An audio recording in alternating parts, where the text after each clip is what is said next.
Baldarga öz ubagында kakус кылып туруу бул ислами тарбиянын ишинде бар. Атадан энеден бала сестенип дагы туруш керек, Коркуу дагы бар, үмүт кылуу дагы бар, сыйлоо дагы болуш керек. Кээ бир нерселер жашап аткан жерлерде толку сыйлама, коркуш керек эмес, толку сыйлаш керек, өз ара түшүнүш керек дейт дагы. Балдар ата-эне балдарга мындай бир какус кылбайт деген тарбия бул туура эмес маселе. Айша энебизден риваят бар, мен Абдурахмандын балдарын анча-мынча уруп деле койчумун деген. Абдурахман бул акеси болот, Айша энебиздин акесинин балдары.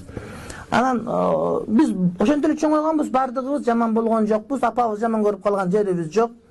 Атабыз жаман көргөн жерибиз жок. Урганды уруп эле коюш жери, жакшына кагылып эле ордуна келип калчубуз бардыгыбыз. Анан кайра эле жүрө берчүбүз. Тарбия. Анан бир маселе, тарбия берүүчүлөр тарбияны жана режимге киргизип алат дагы, минтип сүйлөш керек, минтип айтыш керек деп. Эң туура тарбия адам өзүн тарбия кылыш керек. Senin balan sen kандай tarbiyala sen de öyle olur.